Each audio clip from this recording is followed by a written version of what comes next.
지난 시간에 창세기에 이제 요셉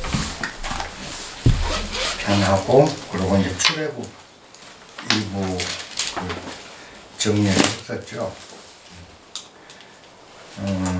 우선 그 요셉 쪽에서 여러분들이 꼭 기억하셔야 되는 거는 요셉이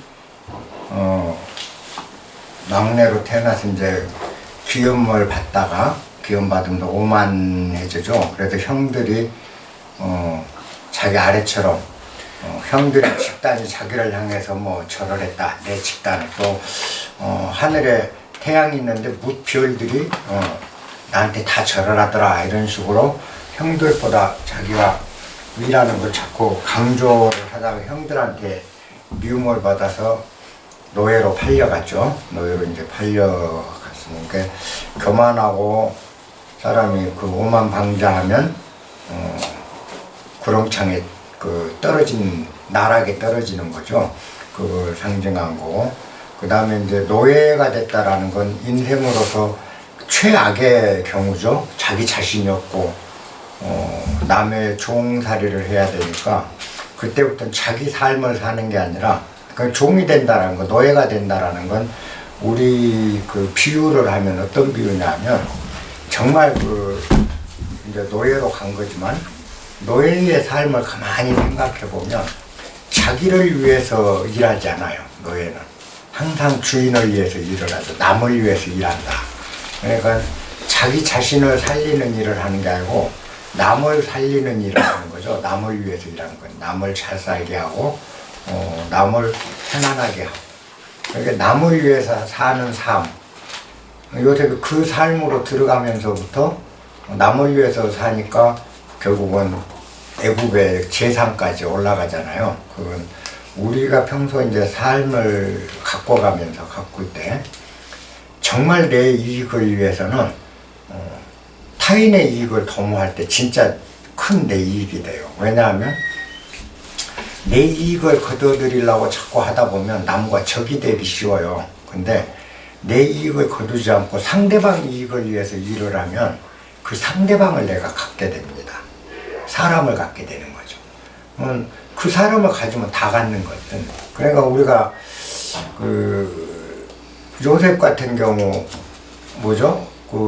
애굽 왕을 위해서 일을 하잖아요. 처음에는 호위대장 밑으로 가였지만 거기서도 열심히 하니까 호위대장이 집안을 전체로 관리하는 집사직을 통째로 맡기죠. 그랬다가 부인한테 부인이 자꾸 이제 꼬드기니까 하룻밤 자자고 꼬드기니까 그걸 거부했다가 부인의 모략에 걸려서 감옥 가죠. 감옥에서 바로의 술 시중도는 대신하고 제빵사 두 사람이 죄를 짓고 왔는데 그 사람도 꿈 해몽해주고 그게 이제 알려지면서 바로가 꿈꾼 거를 해몽하고 애굽에 이제 7년 기근 드는 걸 미리 막을 수 있는 방법을 알려주면서 애굽에 이제 재상이 된다. 그럼 뭐냐면 결국 바로를 얻은 거죠. 바로의 절대적인 신임. 그러니까 바로가 모든 살림을 다 요셉한테 맡겨버리거든요. 근데 실제 애굽 사람들이 바로 만나는 게 아니라 전부 요셉을 만나요. 요셉 쪽을 읽어보면 식량이 떨어지면 요셉한테 와요. 요셉이 거기서 식량을 주면서 돈을 갖고 와라. 그럼 돈 받고 식량 주고 가축으로 받고 대신 식량을 내주고 또 땅 먹고 살아야 되니까 땅 재피고 식량 가져가고 그 통해 이제 요셉 엄청나게 부자가 되기 시작하죠. 그랬다가 이제 우리가 보면은 요 근래 우리 정치사도 요셉 쪽에서 참고할 만한 게 있어요. 뭐냐면 지금 이번에 대통령 되신 분이 윤석열 씨가 추미애나 그 전에 지금 무엇인가 장관들 있잖아요. 이 사람들을 미워할까요? 안 미워할까요? 하는 문제. 그죠? 그때 당시는 원수죠. 못 살게 굴고 또 뭐 지휘권도 박탈해버리고 막 하면서 정말 치욕스럽게 만든 원수 덩어리잖아요. 근데 그렇게 핍박받던 자체가 핍박했던 사람이 그 사람들이 아니었다면 윤석열 씨가 대통령이 될 수 없는 거지. 요셉이 노예로 자기 형들에 의해서 노예로 팔려가지 않았으면 애굽의 그 재상이 될 길이 없는 거거든. 그잖아요. 그렇다면 윤석열 씨는 응당 지금쯤 추미애 씨나 그 박범계 씨나 이분들한테 감사를 해야 되는 거예요. 정말 그게 우리가 진실을 알면 그렇게 큰일 했을 것 같아. 근데 그걸 모른다는 거죠. 우리는. 하나님 법을 몰라요. 이 세상에 그 돌아가는 법을. 요셉은 어떻게 처신했는가 보자고요. 요셉조에 보면 이제 요셉이 애굽의 재상이 됐는데 그 가나안 지역 어디 할 것 없이 전 그 중동 일대가 다 흉년이들은 7년간 기근에 빠지니까 그 형제들이 묵고 살 게 없어요. 굶어 죽게 되니까 애굽으로 그 이주를 해 갑니다. 식량을 구하러 간 거지. 이주를 한 거야. 식량을 구하러 애굽까지 갔는데 요셉이 그걸 안 거야. 형들이 온 걸.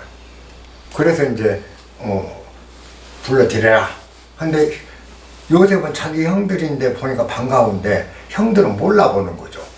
감히 고개를 못 들고 애굽의 재상이 턱 버티고 있으니까 비렁뱅이로 어둠으로 왔는데 다 저 겉에서 얼굴도 못 보고 있는 거죠. 형제들이. 근데 그걸 보고 내가 요셉입니다 라고 얘기를 하는 거야. 여러분들이 생각해 보세요. 자기 친동생을 죽이려다가 죽이기까지는 그러니까 노예상인한테 팔아버린 사람들이야. 그런데 노예상인으로 팔려나간 놈이 애굽의 재상이 돼 있단 말이야. 그 앞에 설 때 죽냐 사냐는 그잖아요. 얼마나 떨리고 부끄럽고 두려움이 앞서겠는가요. 이 형제들이. 그죠? 윤석열이가 대통령이 되면 아마 추미애나 박범계 같은 경우도 두려움이 있을 거예요. 아닌 척하지만. 그러니까 요셉 형제들하고 요셉하고 같은 비슷한 상황이거든. 이런 것들이 우리가 세상을 살면 이런 일이 수없이 많아요. 근데 요셉이 그 형들한테 뭐라고 얘기했나? 근데 그걸 한번 보자고요. 그게 창세기 45장 4절부터 45장 8절까지에 잘 나와 있습니다. 한번 읽어볼게요. 요셉이 형들에게 이르되 내게로 가까이 오소서. 나는 당신들의 아우 요셉이니 당신들이 애굽의 판자다. 당신들이 나를 이곳에 팔았다 해서 근심하지 마소서. 한탄하지 마소서. 하나님이 생명을 구하시려고 나를 당신들 앞서서 보냈나이다. 이 땅에 2년 동안 흉년이 들었으나 아직 5년은 기경도 못하고, 기경이란 그 저번에 쟁기질이죠. 쟁기질도 못하고 추수도 앞으로 5년 더 못할지라. 하나님이 큰 구원으로 당신들의 생명을 보존하고 당신들의 후손을 세상에 남겨두시려고 나를 당신들 앞에 보내셨나니, 그런즉 나를 이리로 보낸 자는 당신들이 아니요, 당신들이 나를 노예로 판 거예요. 요를 보낸 건 노예로 판 너희들 죄가 아니라는 거죠. 당신들이 아니죠. 하나님이라. 바로 파라오죠. 바로의 아비를 삼으시며 그 온 집에 주를 삼으시며 애굽의 온 땅에 치리자로 나를 삼으셨나이다. 나를 통치자로 삼아줬다. 형들이 팔아먹고 벌 받을까봐 벌벌벌 떠는데 야곱이 하는 말은 그거예요. 당신들이 나를 노예로 판 것은 당신들이 한 게 아니다. 당신들이 팔았다 해도 그건 하나님의 뜻이다. 감사한다. 당신들의 생명을 구하고 내 생명을 구하고 우리 일가족들의 삶, 이후의 삶을 구하기 위해서 하나님이 당신들을 한테 나를 팔도록 그렇게 역사를 해서 내가 팔려간 것이다. 당신들은 아무 죄 없다. 그냥 우리 같으면 아이고 뭐 형들 제가 이렇게 잘 됐습니다고 뻐기면서 용서할게 다 잊어봅시다 이 정도 얘기할 거예요. 근데 여기서 야곱은 뭐라고 얘기를 하죠? 내가 이렇게 폭넓게 너희를 용서한다라는 그런 마음이 아니고 이게 다 하나님 안배해서 하나님을 판 거죠. 하나님을 팔아서 형들을 용서한 내가 너희들을 용서하노라. 그건 뭐죠? 나는 대단한 자고 너희는 못된 놈이야. 이렇게 되는데 여기 야곱의 행위는 나는 대단하고 너희는 못된 놈이 아니고 당신들이 참 잘하신 거예요. 그게 하나님이 이렇게 한 거니까 당신들은 아무 잘못이 없습니다. 하나님이 우리 모두의 생명을 구하려고 나를 이곳으로 보내신 것이지 당신들이 나를 노예로 판 게 아니야. 걱정하지 마. 이렇게 얘기를 한다는 거죠. 요게 우리가 지금 우리 정치 상황을 보면 지금 대통령 되신 분이 야곱처럼 그와 같이 인식을 하고 있다면 내가 대통령까지 된 거는 생각지도 않았던 대통령까지 된 거는 추미애 씨나 박범계 씨의 공이다. 그분들이 이 나라 백성 우리 통합을 위해서 그분들이 헌신적으로 한 덕이 내가 오늘 이 자리에 오게 됐다. 그러므로 용서고 화해고 아니라 우리 다 함께 하자. 아마 야곱이라면 이런 태도가 나오겠죠. 이게 우리가 살아가는 가장 훌륭한 지혜라는 거죠. 근데 사람들은 원한을 생각해. 그죠? 제가 늘 그 인문학 할 때 그랬죠. 지금 나한테 다가오는 불행이 미래의 행복의 초석이라면 이건 불행이 아니라 축복이다. 야곱이 노예로 팔려나간 거는 불행이 아니라 축복이었던 거죠. 윤석열 씨가 작년, 재작년 2년 동안 핍박받은 거는 핍박이 아니라 사실은 축복인 거죠. 그잖아요. 그러니까 우리한테 다가오는 걸 우리는 매 순간 이 일이 기초가 돼서 다음이 어찌 될 것인지 아무것도 우리는 몰라요. 전혀 알 수 없는 거예요. 아무도 몰라. 근데 어쨌든 이렇게 우리한테 다가오는 불행이나 다가오는 곤경이나 행복이나 지금 오는 행복이 미래의 불행의 씨앗이라면 이 행복은 저주거든요.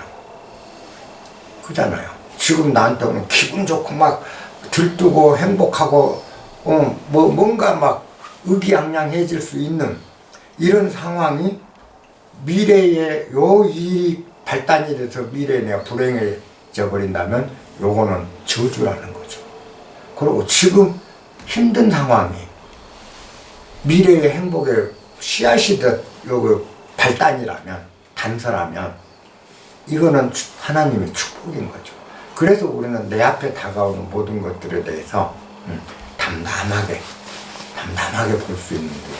그리고 긴 안목으로 보라. 긴 안목으로 보면 지금의 불행이 미래의 행복일 수 있고 지금의 나를 못 살게 한 사람이 미래의 나의 은인이 될 수 있다. 이런 시각이 나오고 그런 시각이 될 때 내가 잘 돼서 그렇게 해서 잘 되니까 앞전에 나를 구박했던 사람들이 사실 이제 은인임을 알아서 잘 됐을 때 훌륭하게 그 은혜를 갚는 마음이 생긴다. 이게 세상을 아름답게 하는 비결이에요. 근데 우리는 그걸 생각 않고 지금 핍박받은 것이 저 새끼 나쁜 놈, 원수 그 순간은 그 생각이 들죠. 그런데 성공하고 나서도 복수를 한다면 그죠? 그래서 나는 뭐 그러시지 않겠지만은 윤석열 대통령께서 그걸 가지고 정당한 잘못이 있는 거야 처벌하는 거 맞죠. 그러나 보복성이라든가 그게 정당치 못한 걸로 상대를 골탕 먹인다거나 보복을 한다면 이 사람의 미래는 또 불행해진다. 그잖아요. 그게 발단이다 또. 근데 그걸 오히려 감사로 갚을 줄 안다면 이분의 미래는 굉장히 아름답게 성장이 되는, 굉장히 아름답게 피어날 거다. 저는 그렇게 봐요. 그래서 성급하게 뭐 지금 그 사람이 나쁜 놈이냐 좋은 놈이냐 따질 필요가 없다. 그잖아요. 우리는 지그시 보는 거죠. 가만히 봐주는 거야. 고요하게. 그래서 누가 잘하고 잘못하고 이분이 지금 나쁜지 어쩐지 아무도 몰라. 근데 나쁜 놈 아니면 좋은 놈 막 평가름 하거든. 지금부터 직권도 안 해봤는데 그잖아요. 아까 요셉 같은 마음이 든다면 이분은 오히려 앵간님 잘못이 있어도 감싸줄 수 있는 아량이 생길 거라는 거죠. 그렇게 할지 안 할지는 아무도 모르잖아. 좀 지금 지켜본다. 그게 항상 우리가 세상을 살면서 길게 보자. 사안을 길게 보면 다 보이는 것들인데 눈앞의 것만 보니까 노예로 팔려나갔다고 정말 죽을 것 같은 고통스럽고 힘든 상황이죠. 근데 그게 결국 애굽의 재상이 됐을 때는 어때요? 근데 애굽의 재상 딱 형들은 저 새끼들 나를 팔아먹은 새끼들이지. 좋아, 나 이제 힘 있어. 네 한번 당해봐. 이렇게 되면 우리 정치사에 지금 국회의원들 하고 있는 짓거리 보세요. 딱 그 지경이야. 이제 우리가 힘 있을 때 힘으로 밀 거야. 아까 요셉처럼 그걸 은혜로 생각할 줄 아는 거. 이게 없으면 지금 이런 거예요. 우리가 이런 인문학을 하고 철학을 하는 이유는 세상을 그렇게 멀리 보고 크게 보고 그죠? 사안을 그렇게 하면서 화합이 되고 너나가 우리가 함께하는 삶으로 들어간다. 요걸 위해서 이제 하는 거거든. 그래서 요셉조에서 엑기스는 바로 그거예요. 노예로 팔려간다. 애굽의 재상이 된다. 애굽의 재상이라는 정말 세계에서 그때 당시는 이집트가 최고였어요. 가장 강대한 그 국가였어. 그쪽 지중해 연안에서는 최고 강대한 국가의 2인자인데 거기까지 올라갔는데 나를 노예로 판 저 정말 원수 덩어리들을 복수하고 싶은 당연히 뭐 형들이 마음은 형들이지만 기분 나쁘다 이 말이에요. 그래서 용서를 한다고 해도 뻐기면서 용서를 할 수밖에 없는 우리 본부도 생각이거든요. 근데 요셉은 그렇지 않다. 요게 우리가 요셉조에서 기억해야 될 게 그 대목입니다. 창세기 45장 4절부터 8절까지 요셉이 자기 형들한테 뭐라고 얘기를 했는지 재상에 형들은 거지가 돼갖고 왔다. 나를 팔아먹은 형들이 거지가 돼서 동양하고 쌀 얻으려고 거기까지 온 그 비참한 봐라 당신들 나쁜 짓 하면 그렇게 되잖아. 우리 같은 보통 이런 식으로 조소를 할 수도 있는 상황에서 요셉은 그렇지 않았다. 이게 이제 성경에서 우리한테 크게 보라는 거죠. 사는 길게. 그러면 지금의 힘듦, 지금의 원수가 사실인즉 하나님인 거다. 그러니까 노예로 팔할 때 그 파는 행위가 하나님의 행위였다라는 거죠. 형들의 행위가 아니고. 그건 뭐요? 신이 한 거야. 그건 하나님이 한 거야. 그러니까 그건 뭐죠? 바로 성령이 동해서 한 일이 돼버리니까 남이 나를 해치는 것도 결국 신의 뜻이다.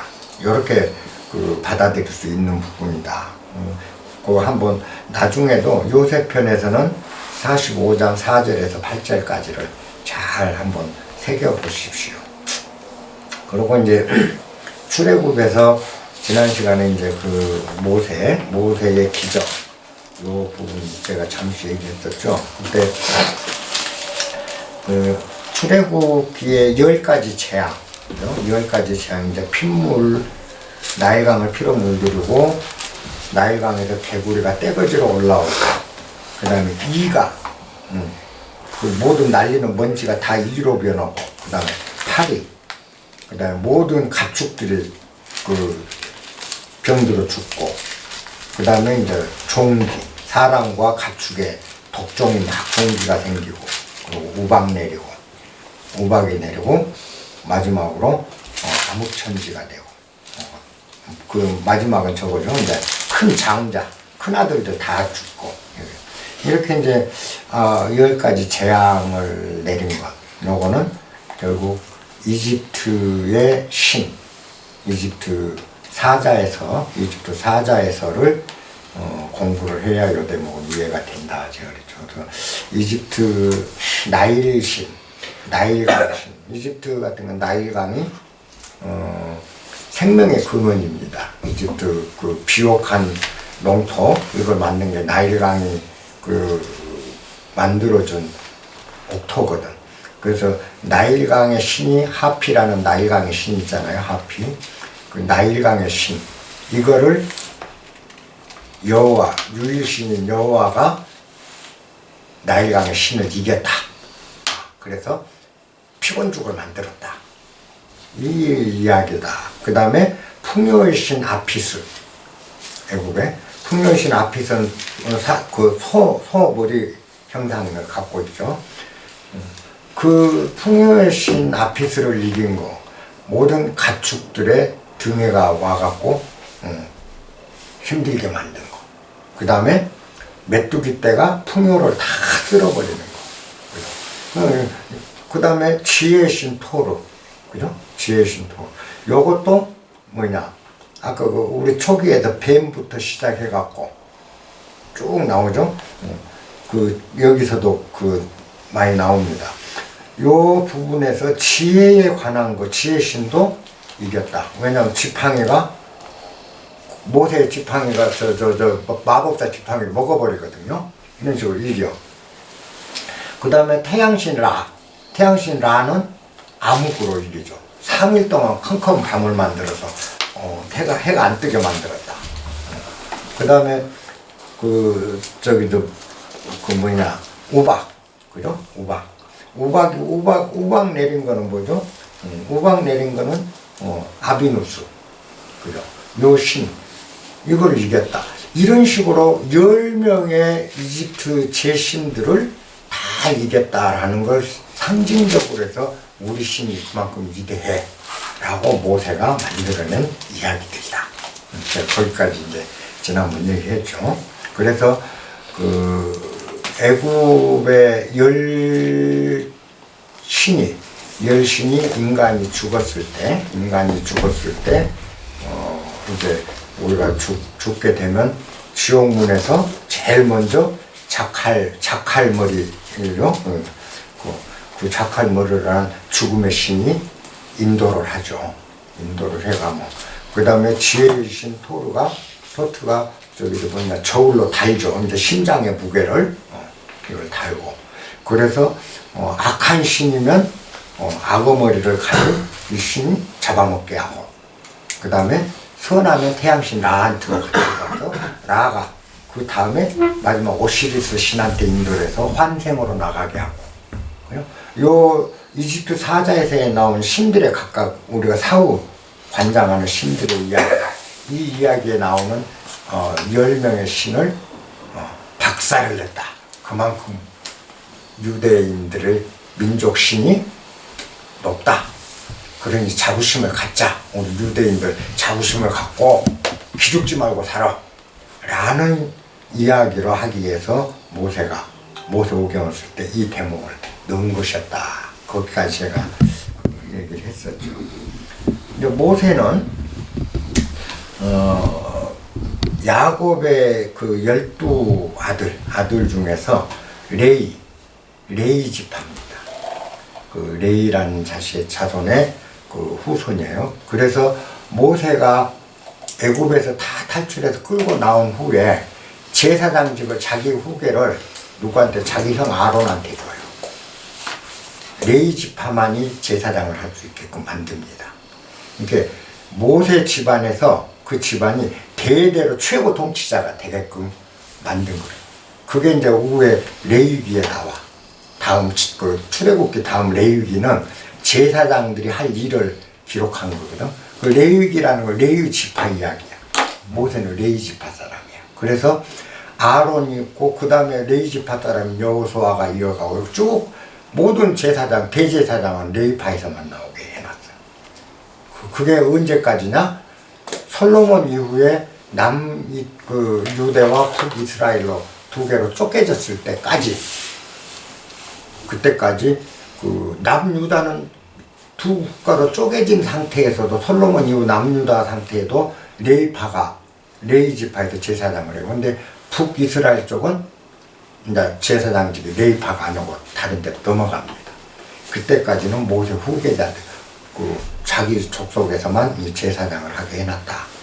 이것도 참고로 제사의 세습되니까 레위지파에서 모세는 레위지파 사람이고, 그 다음에 이제 모세가 애굽에서 왕자로 자라다가 이집트 노예, 이집트에 이제 노예 생활하는 유대인들을 구해주려고 하다 감독관을 때려 죽이는 일이 생기죠.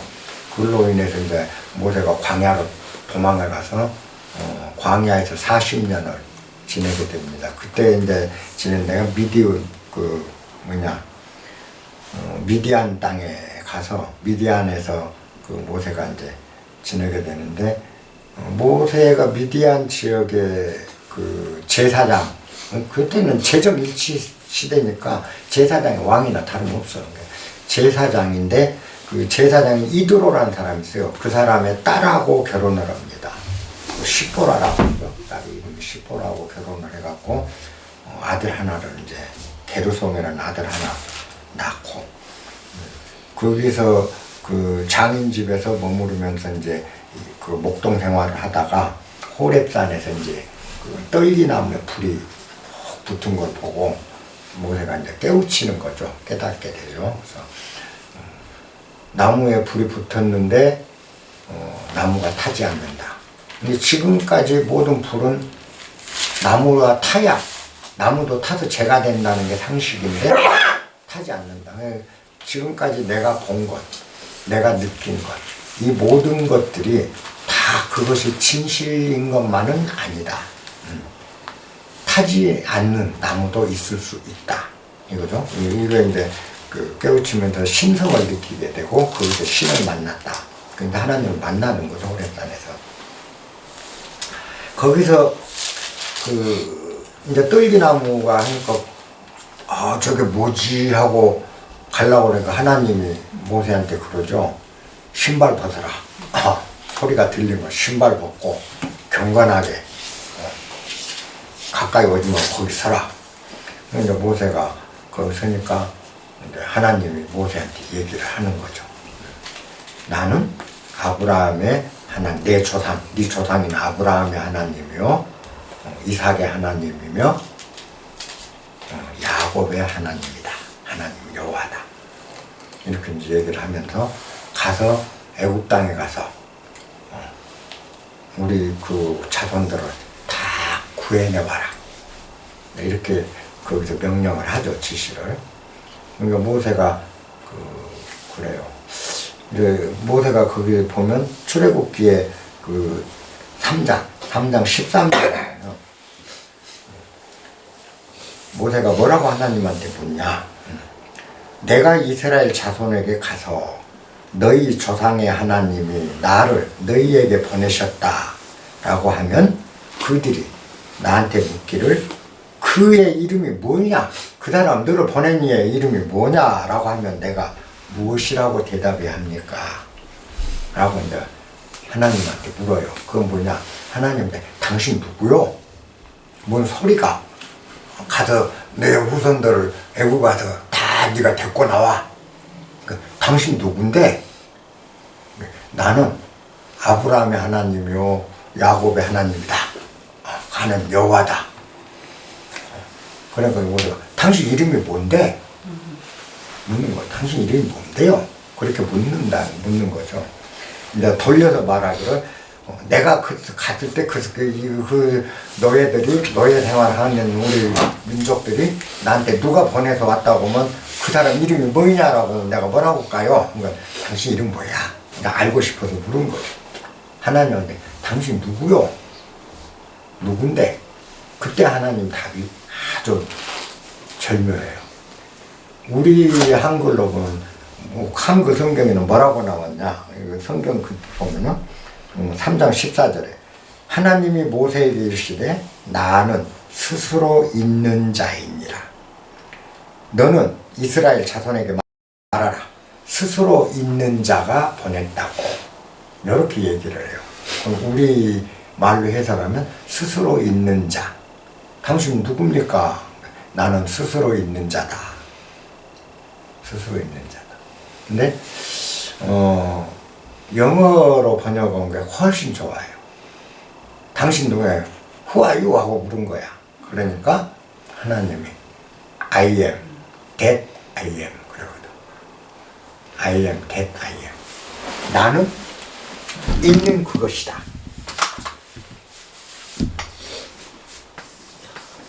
I am that, T-H-A-T.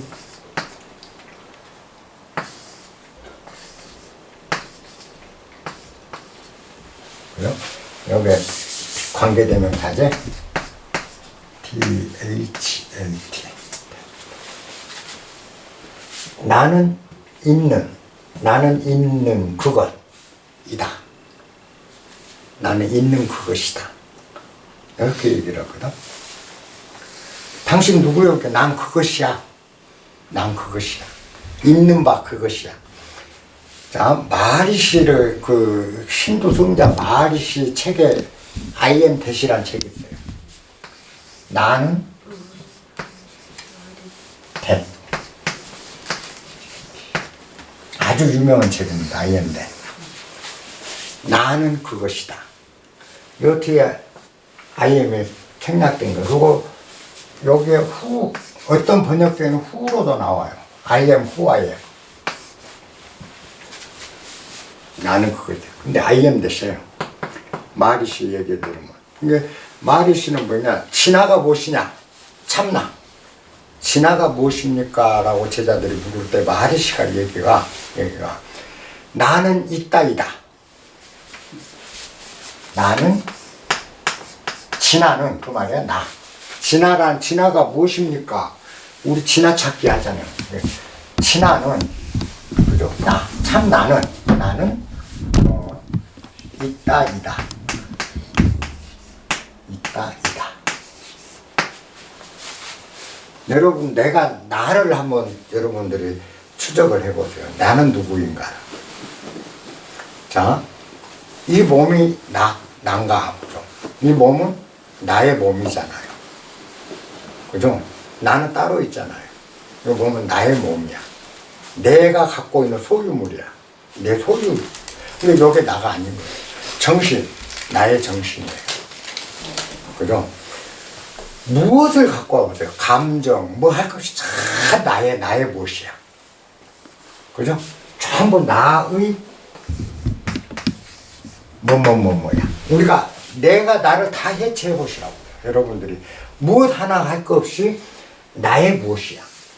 그럼 나는 어디 있냐는 거지. 나는 그 모든 걸 갖고 있는 나, 이 몸을 갖고 있는 나, 정신을 갖고 있는 나, 욕망을 갖고 있는 나, 생각을 갖고 있는 나, 지식을 갖고 있는 나. 나의 지식이잖아요. 나의 생각, 나의 관념, 나의 감정. 그렇다면 나는 어디 있냐. 나는 어디 있냐. 그 모든 걸 갖고 있는 거예요. 그죠? 여기서부터 이제 나를 찾는 작업이 시작돼요. 참된 나가 무엇이냐. 지금 요게 바로 우리가 얘기하는 진화론입니다. 하나님이라는 게 뭐죠? 우리 인간이 뭐죠? 나는 뭐죠? 하나님의 형상을 그대로 만들어냈다.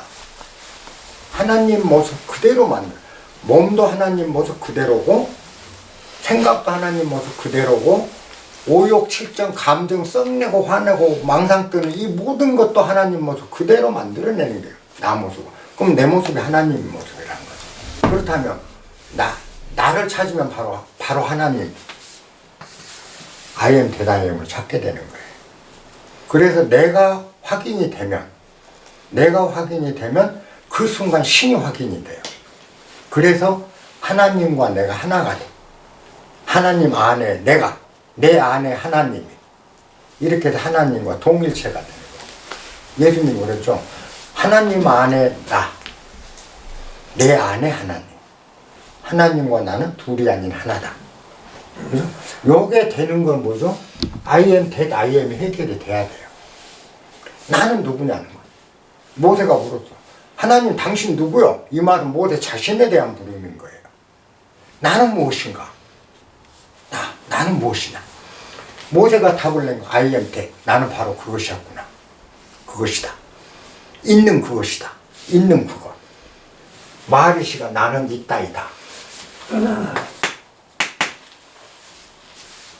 여러분들 요게 풀려야 돼요. 요 정말 말이 절묘한 말이거든요. 진아가 참나는 무엇입니까? 참 나는 있다이다. 나는 있다이다. 그래 놓고 요게 바로 그 말이에요. I am that. 요걸 고지고 때리면 나는 그것이다인데 그게 나는 있다이다야. 요 뒤에가 that I am이 생략된 거죠. 말 시제에. 요 부분만 생략이 딱 책 제목을 그렇게 잡아. 근데 정확하게 안을 다 읽어보면 나는 있는 그것이다. 나는 있다이다가 딱 나와요. 근데 요 말이 이해가 되고 쏙 내 안에 들어가면 아, 맞아. 이 얘기가 쏙 들어와 버려야 돼요. 그리고 완벽하게 내 안에서 이해가 돼야 돼요. 그러면 신과 내가 둘이 아니라는 걸 알게 돼요. 그때부터 세상이 다 바뀌게 됩니다. 다 달리 보여. 그러니까 굉장히 이 대목이 중요한 대목. 요건 나중에 이사야에도 나와요. 이사야 선지자의 이야기에서도 이사야 편에서도 이 이야기가 나와요. 나는 있다이다. 나는 있다이다. 그리고 이사야는 그래서 고요하라. 비캄 그랬거든. 성경 이사야서에 비캄 고요하라. and 그러면 no 알게 될 것이다. that I am 내가 누군지를 마음을 고요히 가라앉혀라. 이사야서에 나와요. 성경이 정말 그 나를 찾는 작업에 대한 게 굉장히 자세히 나와요. 지금 요 이야기가 이제 그 여러분들 염두에 두셔야 되고 이해가 안 가실 거예요. 처음에 나는 있는 그것이다 이래도 되고 나는 있다이다 해도 되고 나는 그것이다 해도 되고 관계없어요. 그러니까 달마가 동쪽으로 가 까닭이 무엇입니까? 그랬단 말이죠. 그럼 뭐요? 진아가 무엇입니까? 라고 물은 거예요. 그러면 뭐라고 대답했어요? 뜰의 잣나무다. 뜰의 잣나무다. 그럼 뜰의 잣나무를 딱 봐야 돼요. 잣나무를 본 순간 잣나무로 보는 게 아니고 잣나무에서 나를 확인해야 돼. 내가 보여야 돼요. 왜? 우리가 보는 것은 다 나를 보는 거예요. 잣나무를 보면서도 똑같은 잣나무를 보는데 어떤 사람은 그 잣나무에서 좋은 기둥감을 봐. 보고 싶은 걸 보는 거예요. 자기 모습을 보는 거거든. 그 잣나무를 보되 똑같은 모습을 보질 않아요. 우리는 다 자기 모습을 보는 겁니다. 여기 있는 우리 각자 있지만 내가 능운당을 볼 때요. 능운당이 모습 저렇게 생기고 뭐 이쁘게 생기고 이런 거는 다 사실은 능운당을 보는 게 아니라 나를 보는 거라. 내 생각을 보고 있는 거거든. 그래 능운당을 보면서 내가 느껴져야 돼요. 내 생각이, 내 관념이, 그죠? 내 감정이 고스란히 능운당이 거울이 되어 있는 거죠. 그러니까 항상 우리가 보는 것은 자신의 모습을 볼 뿐이다. 자신을 볼 뿐. 나는 어디 있는가? 앞에 있는 허선생님이 나예요. 왜? 내가 허선생님 보는 거는 허선생을 보는 게 아니라 내 모습을 보는 거예요. 왜? 저 사람 참 지혜롭게 생겼다. 그거는 뭐죠? 내 관념을 보고 있는 거거든. 저 사람 참 못돼 먹었다. 내 관념을 보고 있는 거거든. 저 사람은 지혜로움도 아니고 못돼 먹은 것도 아니고 잘난 것도 아니고 훌륭한 것도 아니고 그냥 허선생이에요. 그런데 내가 보는 허선생은 참 아름다운 사람. 그건 내 관념을 보는 것이지 허선생을 본 게 아니거든. 그래서 허선생을 볼 때 내가 보이는 거예요. 언제나. 그렇게 되니까 뭐죠? 나는 어디 있는가? 저기도 있고 여기도 있고 온 천하가 다 나예요. 하나님은 어디에 계시죠? 우주 만물 하나님 안 계신 곳이 없다. 내가 다 있잖아요. IM이 해결되면 나와 신이 둘이 아니라는 걸 분명하게 알게 돼요. 요게 깨달음이고 요게 우리가 수행이고 일생을 통해서 공부를 마쳐야 될 대상이에요. 죽기 전에 나를 알고 가셔야 돼. 그 후는 자유예요. 오고 가니.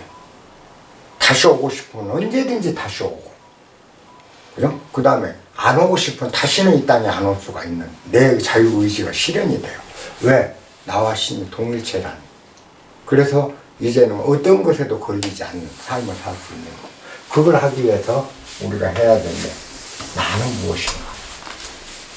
나는 무엇인가? 내가 누구냐가 아니에요. 나는 누구니까가 아니고 나는 무엇이냐? 도대체 내가 뭐냐? 그랬을 때 답이 최종 답은 여기에 맞아요. IM 대다이엠이 딱 답으로 올라와요. 나는 이미 있는 바 그것이다. 그렇게밖에는 표현할 길이 없어. 왜? 내가 어디에 있는가를 따져보면 어디에도 있을 곳이 없거든요. 이 몸 안에 내가 있다? 웃기잖아요. 그죠? 그럼 밖에 보이는 저 세상 보이는 건 저것도 다 난데. 그냥 내가 있는 곳이 없어요. 내가 어디에 있는지. 요게 요 문제가 풀리는 겁니다. 그래서 이 대목이 우리가 성경에서 많이 간과하기 쉬운데 영지주의, 기독교에서도 영지파는 그노시스죠. 이쪽 그노시스파는요, 요 대목이 최고의 화두예요. 그노시스파들은 수도원에서 광야에서 수도하잖아요. 영지주의, 그러니까 세례 요한 같은 게 영지주의자거든요. 근데 이 사람들은 굉장히 영성을 많이 생각을 해요. 막 기도하고 막 진짜 하나님 자꾸 천당 가려고 한 사람들이 아니거든요. 영지주의. 근데 그 사람들한테는 요 부분이 아까 모세가 물었던 요 부분이 굉장히 큰 화두입니다. 그리고 불교에서 깨달음으로 얻기 위해서 하는 것, 힌두교, 신화찾기 모든 것이 하나로 비결된 게 IM 대다이엠으로 비결돼요. 굉장히 유명한 대목입니다. 그래서 성경을 보면서 요 부분을 놓치시면 안 돼요. 네. 모세한테 하나님 이르기를 나는 스스로 있는 자니라. 요건 스스로 있는 자란 건 우리 동양적 사고로는 뭐죠? 스스로 그러함, 저절로 그러함, 자연이잖아요. 스스로다.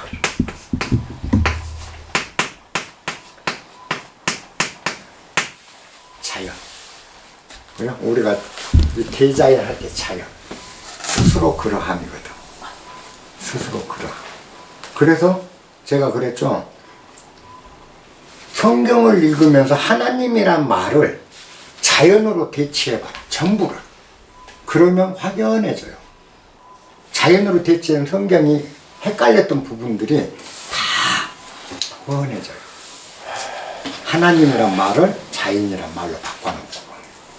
자, 내 안에 하나님과 내가 하나 된다. 나와 자연이 하나 된다. 전혀 다름없거든요. 왜? 나는 자연이거든요. 그죠? 스스로 그러함. 스스로 있는 자, 스스로 그러함. 자연은 스스로 존재하는 거거든요. 그래서 자연이라고 스스로 그러하게. 스스로 그러하게 있다. 노자에 정확히 나오죠. 자연이라는 말이. 스스로 그러함이란 말이. 그러니까 요게 결국 우리가 신이라는 말이나 자연이라는 말, 신은 인격신으로 생각하니까 문제가 왔던 거예요. 인격신이 아니라 원리신으로 보라. 신이라는 거. 우주의 원리. 그럼 자연의 원리가 신의 원리. 우리 인간도 자연의 원리에 의해서 태어난 거고요. 그리고 진화하고 발달하고 생로병사가 있고 다 자연의 원리. 나고 죽고. 그게 신의 원리거든요. 자연의 원리. 그래서 성경이 가다가 해석이 애매하고 잘 안 되면, 맥히면 여호와 하나님이란 말 대신 자연어로 넣고 해석해 보세요. 그러고 다시 봐. 그럼 대부분 이해가 되기 시작해요. 자, 그게 이제 그 모세에서 우리가 기억해야 될 거고. 그 다음 이제 그 모세 당시, 지난 시간에 얘기했습니다만은, 이 성경에 보면은 애굽 땅에 가서도 계속 유대인들의 그 정통성을 지키고 있는 것처럼 성경은 그렇게 각색이 못하던 거 사기다 제가 그랬잖아요. 네. 왜냐? 요셉으로부터 그 형들이 비룡뱅이가 돼갖고 왔을 때 총 70명이에요. 장정만 70명이었다. 그런데 출애굽할 때 장정만 60만이었더라. 그렇게 나오거든. 출애굽기에 장정만 60만이었다. 그러면 아이, 여자까지 합치면 200만이 넘어 200에서 250만이 됐다는 거예요. 그러면 대략 장정만 70명이었을 때 날 나올 때는 장정이 60만이 됐다. 그러면 들어갈 때는 가솔들 다 애기까지 합쳐서 한 200명 들어가갖고 나중에 탈출할 때는 200만이 넘어서 탈출이 된 상황이거든. 근데 그게 430년 만에 나왔다. 정통성이 어디 있냐 이거요. 내가 지난 시간에 얘기했죠. 내가 미국으로 이민 갔어. 우리 일가족 데리고. 그래갖고 미국에서 3대, 4대, 5대에 걸쳐서 430년 동안 살면 그게 한국 사람이야, 미국 사람이야. 조선족, 백이민족 다 사라져요. 조상들은 그 생각을 갖고 있었을지 모르지, 당신. 그렇지만 자손들은 이미 뼛속까지 미국놈 돼 있는 거야. 우리가 중국에 가서 산다면 중국놈 돼 있을 거고, 일본에 가서 한 5대, 6대 걸쳐서 400년, 500년을 사는 조선 왕조 500년이야. 실제 조선 왕조 470년이죠.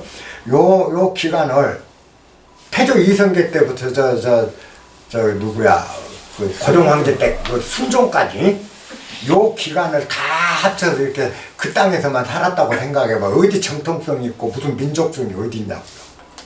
뼛속까지 조선 사람 된 거지. 그잖아요. 우리가 3대만 지나도 엉망진창 되는데, 그러니까 그런 사람들을 해방시켜서 끌고 나오고 민족으로 묶어 놓으려니 얼마나 이데올로기를 잘 세워야 돼요. 그러니까 이집트에서 이집트 뼛속까지 이집트 사람 됐으니까 이집트의 관념을 깨부려야 되니까 이집트 신들부터 다 두들겨 패야 되죠.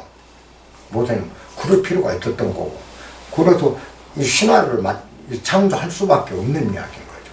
그렇게 해서 우리 민족이 우수하다. 그 이집트 10명 신을 다 이렇게 우리가 피박살 냈잖아요. 우리 민족. 이걸 하고.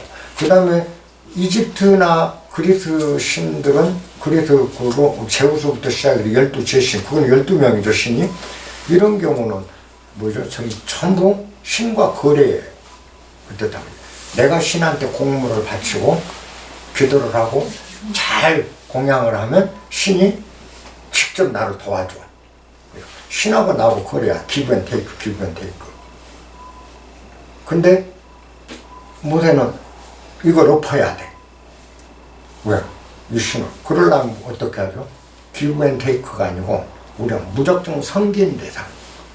그러니까 섬기려면 율법이 필요하다. 그래서 율법을 만들기 시작하는 거죠. 기브 앤 테이크가 율법으로 전환돼요. 지켜야 될 규칙, 규약, 신과의 규약으로. 그래서 이제 율법이 나오게 되는 거죠. 그래서 이제 그 율법의 최고가 뭐냐? 십계명이죠. 출애굽에서 나온 다음에 이제 신과 약속, 새로운 약속을 하는 거죠. 그 전에 아브라함하고 약속이 있었고 모세하고 이제 새로운 약속이 시작되죠.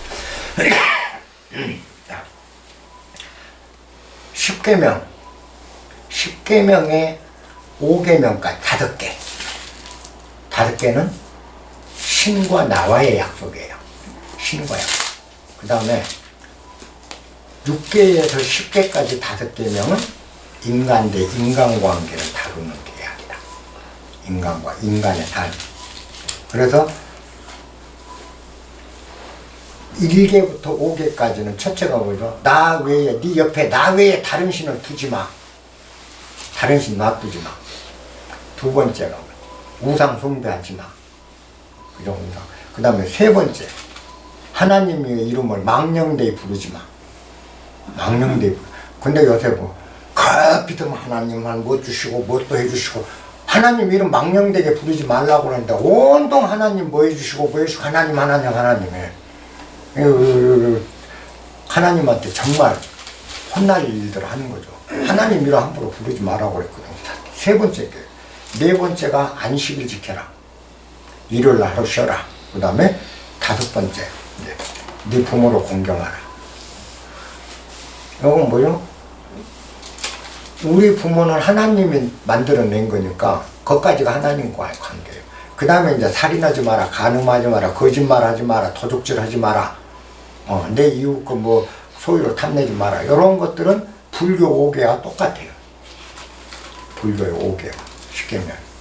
그러니까 모세가 데리고 나와서 유일신과의 약속으로 이런 다섯 계율을 해놓고 나머지는 사람 사이에 사이좋게 지낼 수 있는 계율이 뭘까? 이거 생각해서 10개 계율을 놓으면 십계명이다.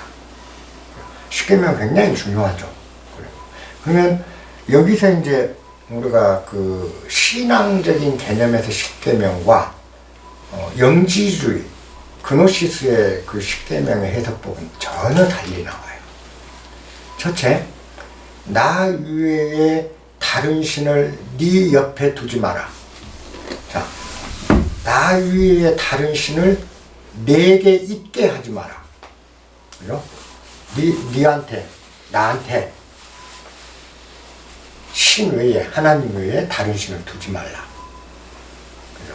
우리 굉장히 많습니다. 우리 안에 여러분들 유일신 믿고 기독교 유일신 믿는다고 교회 열심히 다니신 분들요, 안에 잡신이 엄청 많아요. 잡동사니 신들이. 그죠? 재물신, 권력신, 과학신. 지 믿는 대로 다 신이요. 그 다음에 자기가 믿는 게 신이거든. 근데 이 세상에 믿을 게 무엇인가요? 그거 내가 믿는 신이, 내가 믿는, 이건 틀림없어. 이건 절대야. 이건 진리야. 이건 참이야. 이건 진실이야. 항상 우리 주장하거든. 그게 뭐요? 지가 믿고 있는 신들이라. 근데 어디에 진실이라는 게 진짜 있는가야? 참이 있는가? 언제나 변하고 흐를 뿐이지 고정된 참은 존재할 수가 없거든요. 그럼 유일한 신은 뭐요? 모든 것은 변하고 흐른다. 한시도 가만히 있지 않는다. 이건 불변의 법칙이잖아요. 그죠? 모든 건 변한다. 내 감정도 끊임없이 변하고, 내 생각도 끊임없이 변하고, 내가 믿고 있는 내 믿음도 가면서 계속 믿음이 깨지고 새로운 믿음이 생기고 끊임없이 변해요. 언제나 변하고 흐를 뿐이야. 그 외에 다른 건 없어요. 고정된 진실이라는 거. 그러면 유일하게 불변은 뭐냐? 모든 것은 변하고 흐른다는 이 사실이 불변인 거죠. 요거 하나 내 안에 두는 거죠. 나 위에 다른 신은 둬서는 안 돼요. 그러면 뭐예요? 모든 게 변하고 흐른다. 그러면 집착할 일이 없는 거죠. 이게 진실이라, 이게 무엇이다, 이게 저거다, 이게 어떤다 하고 온통 이게 어떻고 이게 어떻고 이게 내가 어떻고 하면서 모든 게 집착하는 거예요. 훌훌 털어지는 거죠. 그게 뭐예요? 이제 우리 초월한, 초탈한 삶, 초연한 삶이 이루어지는 거예요. 모든 것을 초연해버리는 거예요. 모든 걸 넘어서버리는 거예요. 그럴 모든 걸 초월하고 모든 걸 넘어서는 그거 뭐죠? 모든 건 흐르고 변한다. 아무리 큰 고통도 이 또한 지나가리라. 그냥 지나가잖아요, 언제나. 그죠? 아무리 힘든 고통. 근데 그게 힘들어 죽겠다고 거기에 매달려서 울고불고 할 필요가 있냐. 이 또한 지나가리라. 이 또한 흐르리라. 이 또한 변하리라잖아요. 변하고 흐른다. 요게 유일한 신이에요. 자연은 변하고 흐르는 거예요. 요거 외에 무엇을 믿을 게 있느냐는 거죠. 하나님도 얼마나 많이 변했는가요? 모세 때 하나님하고 지금 하나님이 같아요? 중세 하나님하고, 그죠? 중세에 마녀 사냥하고 화형으로 막 사람 죽이고 할 때 하나님과 지금 하나님이 같나요? 하나님은 항상 변하고 그러잖아요. 언제나 변하고 그럴 뿐이야. 그런데 무엇이 이게 하나님이라고 이걸 탁 붙들고 있느냐? 하나님은 그걸 옳지 않는 거죠. 하나님도 변. 왜? 인간을 창조한 건 신이야. 하나님이죠. 하나님을 창조한 건 인간이. 인간의 가장 위대한 창조물이 뭐죠? 신이에요. 유대인들은 여호와를 창조해냈고요. 이집트인들은 이집트 열 제신을 창조해냈고, 그리스 로마인들은 제우스부터 12제신을 창조해냈잖아요. 우리는 삼신, 노고 할매, 산신령부터 옥황상제 다 우리는 그런 신들 창조해냈잖아요. 또 인도인들은 누구였죠? 시바부터 시작이라 바후발리까지 쫙 창조해냈잖아요. 인간의 위대한 능력이 신을 창조하는 거예요. 신을 창조하는. 그렇기 때문에 신도 항상 바뀐다. 언제나 바뀌고 그런다. 그래서 초기 기독교 신과 중세 기독교 신과, 그죠? 현대 신은 신도 바뀌어 있잖아요. 그러면 모세 때 신이 지금의 신과 같은 모습이어야 되는가? 요거 질문해야 되는 거예요. 그래서 신앙적으로야, 맹목적으로 믿는 게 신앙이죠. 무조건 믿어야 되는 게 신앙이잖아요. 그거는 신앙적으로는 모세 때 신이나 아담과 이브 때 신이나 지금 신 똑같아 해도 관계가 없다. 그러나 인문학적이고 철학적 개념에서는 신도 인간이 창조한 창조물이기 때문에, 인간이 창조하자는 저 산천에 있는 자연이 창조한 물건들도 시시각각 항상 변하고 흐르는데, 인간이 창조해낸, 인간의 생각이 창조해낸 것들이 변하지 않겠는가? 그래서 나 위에 네 옆에 다른 신을 두지 말라 하는 것은 아까 영지주의적 입장에서 보면 진실이 무엇인지, 모든 건 변하고 흐른다는 이 사실, 불교에서 무상의 원리라고 하죠. 무상하다. 모든 게 항상함이 없다. 항상 고정되고 불변한 건 없다라는, 고정 불변의 것은 없다. 무상. 불교의 무상론. 노자의 무상론. 그죠? 이거 똑같아요. 그것이 진실이다. 그거 하나 나한테 있으면 충분하다는 거죠. 그 다음에 두 번째, 너를 위해서 우상 섬기지 마라. 우상 섬기지 마라. 우리 얼마나 많은 우상, 아까 똑같아요. 이건 첫 번째 것과 두 번째 것은 같은 맥락이에요. 그죠? 우상, 우리들의 우상이 얼마나 많습니까? 그죠? 지금 핸드폰도 하나의 우상이야. 연예인도 우상이고, 내가 흠모하는 사람도 우상이고, 나의 우상은 엄청나요. 그것뿐이요. 내가 믿는 것, 내 믿음이 다 우상이잖아요. 어디 그게 진실이야? 우상일 뿐이지. 이렇게 하면 뭐 될 거다. 다 자기 우상에 빠져 있는 거. 그래서 플라톤의 동굴우상, 그죠? 동굴우상이 똑같은 우상을 섬기고 있는 거예요. 왜? 환영을 딱 이렇게 비춰놓고 영사기로 사는 동굴에 딱 어두운 데다 한쪽 면을 영사기로 그림자 왔다 갔다 하면 그게 세상의 다인 줄 안다는 거죠. 아무것도 못 보고 그것만 보이게 해놓고 일생 동안 그것만 보고 있는 사람한테는 이 세상이 그림자야. 그림자 왔다 갔다 하는 게 그림. 동굴우상이거든. 동굴 안에 가다 놨다. 이게 이제 그렇듯이 우리의 신념 체계가 우상이라는 거예요. 내가 믿고 진실이라고 믿고 사실이라고 믿고 내가 신념하고 있는 신념 체계가 우상일 뿐이다. 그 신념 체계 숭배하지 마라. 왜? 신념 체계를 숭배를 하면 할수록 타인의 신념 체계는 무시하거든. 그럼 조화가 없어 세상. 그렇잖아요. 그러니까 신념을 가져라. 요게 서양의 우리한테 가르치는 우리 교육이에요. 신념을 가져라.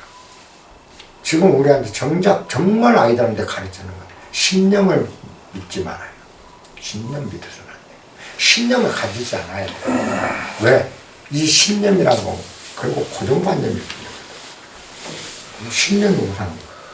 자, 그 다음에 여호와 하나님의 이름을 망령되이 부르지 마라. 자, 여호와 하나님이 아까 뭐라고 그랬죠? 우상이거든요. 신념 체계거든요. 자기 신념 망령되이 주장하지 말라는 얘기예요. 왜 그렇게 신념이 중요해야 돼? 신념은 나 신념 버릴게요. 넙죽 던져버리고 하는데 얼마나 편안하겠어요. 우리가. 신념이 사라질 순간 얼마나 홀가분하냐. 그런데 이게 뭐가 소중하다고 신념을 그렇게 부둥켜 안고 있는지 나는 모르겠어. 왜 그렇게 신념에 목을 매다는지, 왜 그래 이데올로기에 목을 매다는지 포도 던져보면 세상에 편한 걸. 자기께에 자기가 빠져있는 거죠. 그게 여호와의 이름 망령되이 지켰다. 안식일을 거룩하게 지키라. 그래요. 안식일. 밖에 일요일 날 쉬는 거 안식이 아니에요. 진정한 안식은 마음이 쉬어야 돼. 마음이. 일요일 날 일 안 하고 탁 들어 녹아갖고 이렇게 놀기만 한다고 그게 안식일 잘 지키는 건가? 일요일 날 일 안 하는 게 안식일이라고 착각하고 있더라고. 진짜 쉬어야 될 건 뭐죠? 손 놀리고 발 놀리는 게 아니고 내 안을 비워내는 거잖아요. 내 생각이 쉬어야 되고, 그리고 욕망이 쉬어야 되고, 쉬어야 될 건 안식을 해야 될 건 정신이고 마음의 안식이 필요한 거지. 손 놀리는 게 뭐가 죄예요? 그 예수님은 병자 고쳤잖아. 안식일날. 그러니까 율법주의자들이 뭐라고 그랬어? 바리새이들이. 예수한테 따졌잖아요. 왜 안식일날 병자를 고치냐? 왜 안식일날 그딴 짓거리 하냐? 안식일 안 지키냐? 이단이다. 예수 핍박했잖아요. 그 예수가 뭐라고 그래? 그는 뭐라고 그래? 답변했죠? 신약성경에. 하나님이 일하심으로 나도 일한다고 그랬거든. 하나님이 일하심으로 나도 일한다. 안식이라고 해서 병자 고쳐주는 게 뭐가 문제냐는 거죠. 정작 쉬어야 될 건 그놈의 생각, 바리새이들의 그 생각, 안식일날 병 고치지 마 라고 생각하는 이 생각을 쉬었어야 되는 거 아니냐는 거죠. 이게 안식일의 의미예요. 일요일날 쳐다봐 자고 아무것도 일 안 하고 날랄랄랄 한다고 그게 안식일 지킨다고 잼뱅 떨고 있는 게 현실이에요. 근데 정작 쉬어야 될 건 그게 아니다. 이게 영지주의예요. 정작 쉬어야 될 거. 자, 내 부모를 공경하라. 요거는 뭐죠? 여기서 부모는 직접 낳아준 부모뿐만 아니라 조상까지예요. 그러니까 뭐냐? 나보다 나이 든 자들이야. 다. 어른 공경하는 거. 그리고 선조. 우리 우대. 왜? 조선 사람들이 우리보다 미개하다고 그때 사람들 미개하다고 무시할 필요가 아니라는 거죠. 그 맥을 우리가 받아가야 돼요. 면면이 이어져야 되거든. 그죠? 근데 이거 다 버리거든요, 지금. 이제 자기 직접 낳은 바로 우대 부모도 섬길 줄 모르는 사람이 되어본 거죠. 나머지 이제 뭐 살인마라, 간음하지 마라. 요런 건데, 자, 요거를 계명이라는 게 뭐냐? 계율이라는 거는 항상 금지 규정이잖아요. 나 위에 다른 신을 섬기지 마라. 금지잖아요. 근데 여러분들이 계율을 공부할 때는 금지 규율을 바꾸세요. 긍정으로. 하지 마라 해서 하라로. 하라로 해봐. 나 위에 다른 신을 섬기지 마라. 그러면 금지야. 금지시키는 건 영 더 하고 싶거든. 근데 이거는 가능하면 네 안에 하나만 두라. 하나만 두라. 그죠?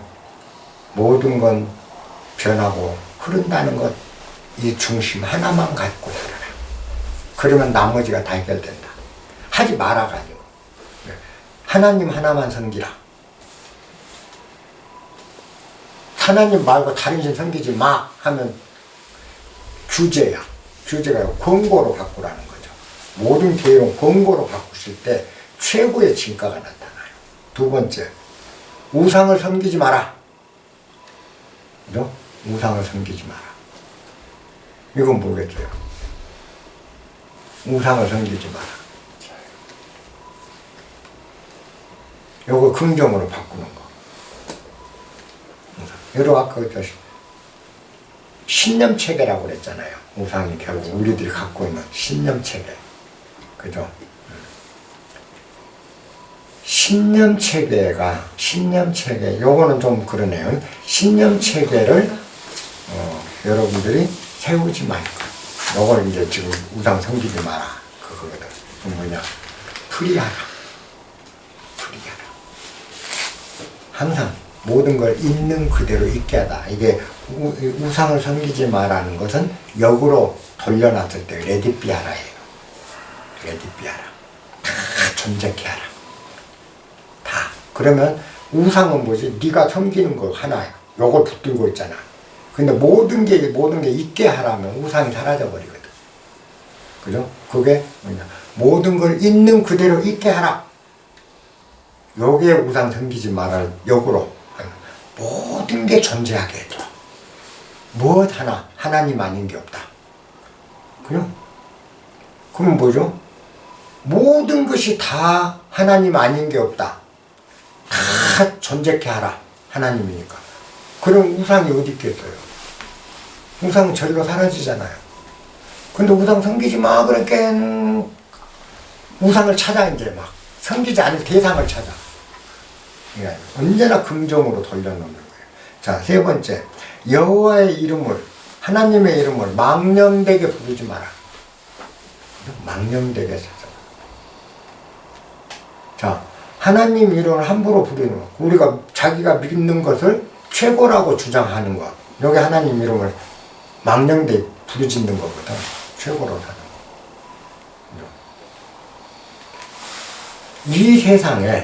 이 세상에 최고는 없다. 최하도 없다예요. 요걸 긍정으로 바꿨을 때. 최고도 최하도 없다. 최선도 최하도 없다라는 거죠. 이 세상은. 언제나 모든 건 똑같다는 거죠. 불러야 될 게 따로 없어요. 뭘 찾아야 될 일이 없어요. 하나님 찾을 일이 없어요. 다 똑같거든. 최선과 최하가 따로 있지 않다. 이렇게 바꾸면 우리가 살아가는 지혜가 훨씬 커지는 거죠. 근데 마라 그러면은 하지 않을 일을 참느라고 억지를 해요. 그래도 계율이 안 지켜지는 거예요. 그럼 우리는 가급적이면 모든 게 존재케 해두고 모든 것에는 우열이 없으니 특별히 이것이 하나님이라고 축겨들 일이 없잖아요. 망령되게 찾을 일이 없잖아요. 모든 걸 존재케 하는 거예요. 자, 안식일을 거룩히 지켜라. 요거는 하지 마라가 아니었으니까 그대로 가면 돼. 근데 안식일을 거룩히 지켜라는 것도 아까 얘기했죠. 진짜 안식이 뭔가? 정말 쉬어야 될 게 뭔지 요것만 생각하면 금방 나오는 거예요. 그건 이제 부모 공경하라. 요건 금지 아니죠. 살인하지 말라. 살인하고 하면은 우리는 겁나게 죄의식에 빠져들잖아요. 지금 러시아 사람들, 우크라이나 전쟁 서로 얼마나 많이 살인해. 그 사람 근데 그 살인하고도 죄의식 안 느끼거든. 정의의 사도들이거든요. 전쟁에서 적 죽이면 살인하지 말라는데 살인하지 말라를 긍정적으로 바꾸면 뭐죠? 생명을 사랑하라. 생명을 사랑하라. 그럼 우리가 생명을 때로 실수로 사랑하지 못했어. 그래서 그냥 짓밟아 죽였어. 그랬어도 내가 죄인이라고 일평생 죄의 책감에 빠지지 않기로 다음부터 생명을 사랑하면 되잖아.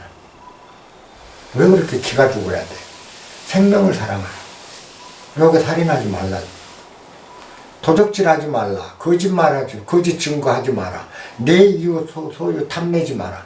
다 긍정적으로 바꿔보세요. 그죠? 다 긍정적인 바꿔보면 뭐죠? 우리가 굉장히 지키기 쉬운 것들이라는 거죠. 그래서 불교도 제가 그 전에 그 화엄사 특강을 해드리면서 그 얘기를 했어요. 불교 5개가 불교인들로 하면 일평생 죄인을 만들더라. 아니 짐승 죽였다고 그 업보 살생 중죄를 지었다고 부처님 앞에 엎드려서 막 빌고 애걸복걸 하면서 일생 동안 죄는 다음 생에 업보를 받아서 나는 이제 드디어 내가 죽임을 당하는 업보를 받아 그런 핍박받는 이제 생을 다음 생에 살아야 돼. 이 말도 안 되는 죄의식에 빠져 산다는 거죠. 살생하지 말라면 생명 사랑하라. 한 번쯤 생명 못 사랑해서 다시 내가 새로 생명 잘 사랑하면 되는 거 아니냐는 거죠. 이렇게 될 때 우리 마음이 편안해지고 풀이해지기 시작한다.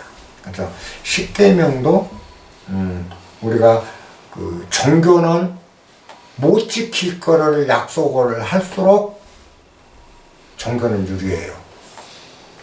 왜? 책임은 너한테 있어. 네가 못 지켰으니까. 네 믿음이 약해서 그래. 모든 책임을 우리한테 줄 수 있잖아요. 하나님은 절대 무오류고 교회는 절대 무오류인 거예요. 교회가 오류가 아니라 네 믿음이 약해서 그래. 네가 지키지 못 율법을 못 지켜서 그래. 네가 하나님을 덜 믿어서 그래. 네가 악을 행해서 그래. 모든 걸 우리 탓으로 다 돌려버리잖아요. 그리고 교회나 하나님 언제나 정당하다는 거. 당당하죠. 그러니까 마라. 불교도 마찬가지. 그런데 진짜 석가모니를 읽어보면 석가모니가 5개를 비유하는 거는 아까를 긍정적인 개념으로 설법을 한다고. 생명 사랑하라. 생명 사랑하라. 참말을 하고 살아라. 거짓말 하지 말아가 아니고 참말을 하도록 하라. 참말을 하면서 살아라.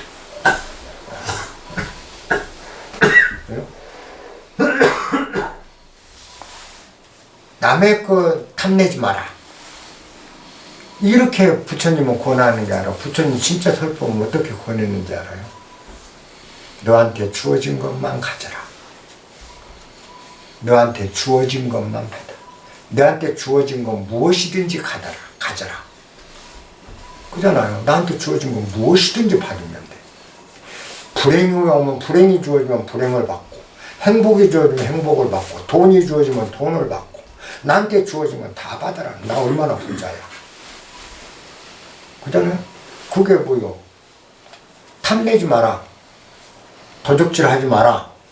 이런 것보다 너한테 주어진 건 무엇이든지 다 가져라. 그 말에 뒷면 주어지지 않는 건 갖지 마라라는 말이 포함된 언어잖아요. 그렇게 긍정적으로 설법을 해주셨다고. 근데 딱 불교라는 종교에 가면 간음하지 마라. 투독, 도적질 하지 마라. 불망은 거짓말하지 마라. 전부 말아야. 근데 부처님은 거짓말하지 마 이런 얘기를 절대 안 하셨어요. 참말을 하고 살아라. 참말만 하고 살아라. 얼마나 좋아. 그렇듯이 이 십계명도 한 번쯤 바꿔서 생각하면 우리한테 생각할 게 참 많다. 그리고 이 하지 마라 딱딱 끊어진 교조주의적인 언사가 되는데, 이거를 하지 말라가 하라로 반대로 언어를 바꾸면, 하라로 바꾸면 교조주의가 아니고 나와 나의 약속으로 변한다. 내가 나한테 들려주는 이야기로. 남이 감시하는 언어가 아니라 내가 나한테 들려주는 언어로. 그래서 자율적으로, 자발적으로 지킬 수 있는 언어가 된다. 그런 겁니다. 이 십계명이 굉장히 중요해요. 그렇게 보면은. 여기까지가 이제 출애굽기 이제 마지막. 나머지는 주약, 형법, 민법, 상법, 이웃 간의 문제, 여러 문제들 출애굽기에 조금 뒤편에 나오는데, 그런 것들은 이제 그 시대가 옛날 시대에 그 시대에 맞는 일종의 법률이나 규약에 관한 거니까 크게 중요한 거 없고, 십계명까지 보면 그 출애굽기는 완료가 된 걸로 보시면 됩니다. 여기까지 하고, 이제 다음 주는 레위기는 한 번에 끝낼게요. 1시간에. 다음 주 1시간 레이기 전체를 1시간에 끝내도록 그렇게 하겠습니다. 질문.